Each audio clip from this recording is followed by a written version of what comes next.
Masih bersama saya Ibnu Fadil, pemirsa Anda kembali menyaksikan 3 berita utama Kaltim hari ini. Dengan dalih untuk biaya pulang kampung, seorang asisten rumah tangga di Tarakan mencuri perhiasan majikan.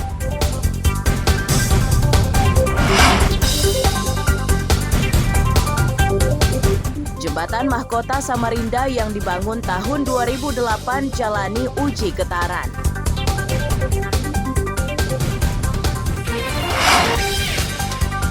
Dinas Pendidikan Berau berencana menerapkan pengenaan baju adat untuk pelajar SD dan SMP.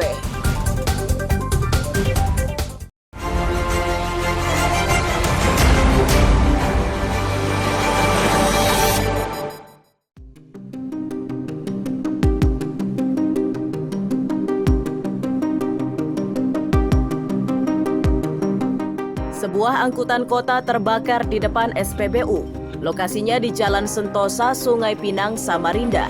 Musibah ini menyebabkan arus lalu lintas lumpuh karena posisi mobil di aspal.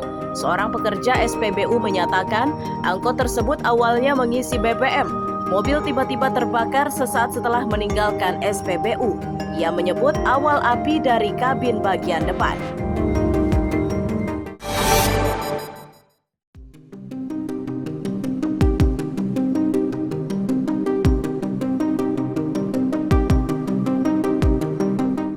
Kebakaran terjadi di permukiman padat kawasan Mangkuraja 1 Loa Ipuh Tenggarong, Kutai Kartanegara. Warga menyebut api pertama terlihat dari rumah yang tidak berpenghuni. Api cepat menjalar ke rumah lainnya karena lokasinya padat penduduk. Warga panik dan masing-masing berupaya menyelamatkan diri bersama harta bendanya.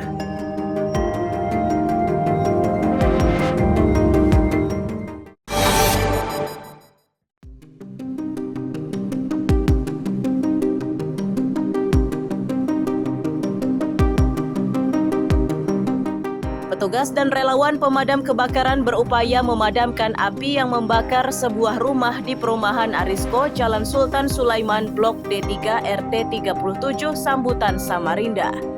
Warga menyebut rumah tersebut dihuni seorang pemuda, sedangkan orang tuanya tinggal di rumah lain. Saat terjadi kebakaran, pemuda itu sedang tidur.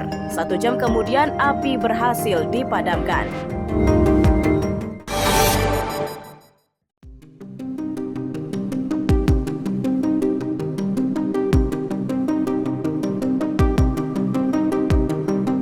Beginilah kondisi Jalan Merdeka Sungai Pinang Dalam, Samarinda.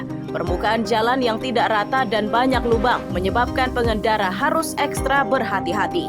Warga menyatakan jalan tersebut baru saja diaspal, namun begitu sudah belasan orang terjatuh.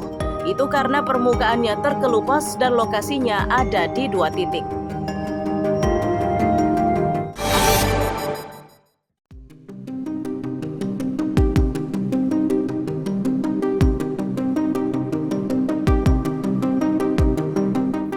Pencarian seorang anak buah kapal klotok di perairan Pulau Balang, Balikpapan Barat dilakukan oleh tim gabungan.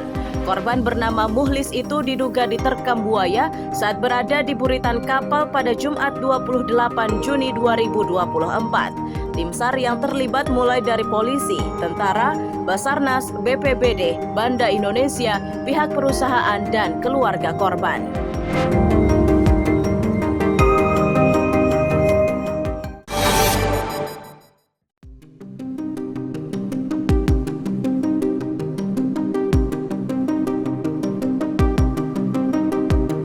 Parkir non-tunai mulai diberlakukan di salah satu pusat perbelanjaan.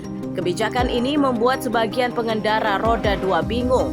Mereka menyebut harga kartunya mahal, sementara sebagian lain mendukung model parkir non-tunai. Alasannya karena selaras dengan zamannya, yakni transaksi secara elektronik.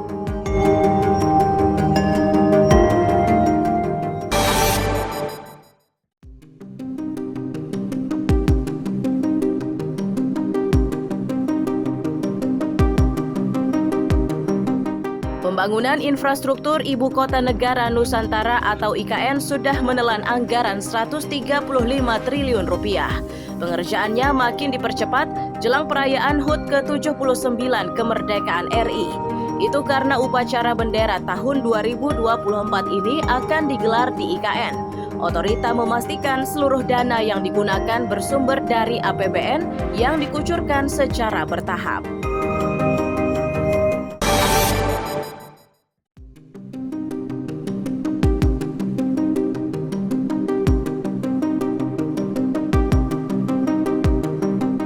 Ratusan petugas dikerahkan untuk mengamankan pembongkaran lapak pedagang buah di bantaran Sungai Mahakam, tepatnya di Jalan Gajah Mada, Samarinda Kota.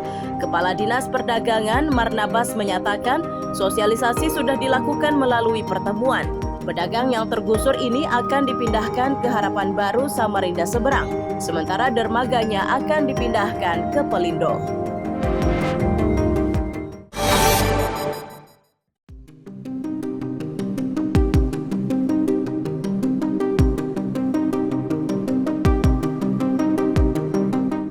Rumah Sakit Abdul Wahab Syahrani Samarinda menghadapi persoalan serius.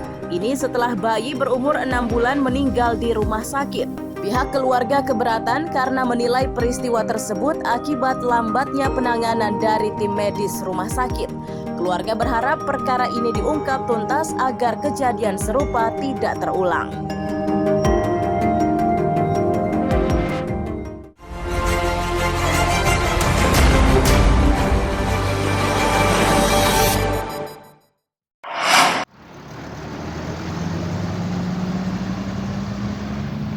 Arah masuk jembatan Mahakam Ulu Sungai Kunjang Samarinda ini sebagian ditutup.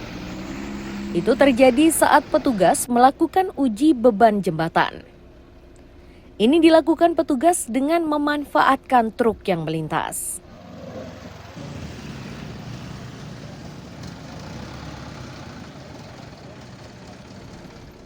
Komisi Keamanan Jembatan dan Terowongan atau KKJT menyebut, uji seperti ini dikerjakan sekali dalam setahun. Ini dinilai penting untuk mengetahui kualitas jembatan yang berdiri sejak tahun 2008 lalu. Untuk uji kali ini, sasaran mereka adalah getaran jembatan.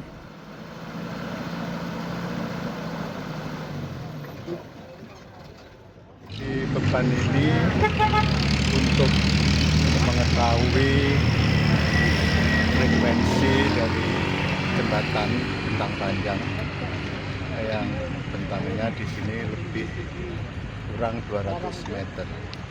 Jadi nanti dari hasil frekuensi itu bisa kita cocokkan dengan frekuensi analitik yang dari hasil perhitungan.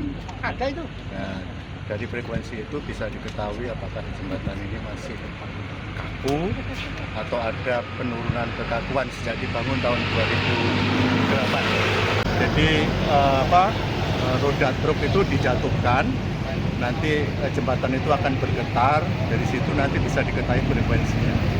Nah, sejauh ini seperti apa hasil dari Dinamika? Hari penjualan pertama tadi, Pak? Hasilnya memang masih sedang diolah ya.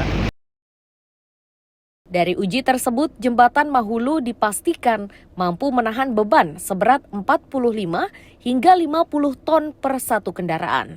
Itu artinya jembatan Mahulu masih layak. Iswanto melaporkan dari Samarinda.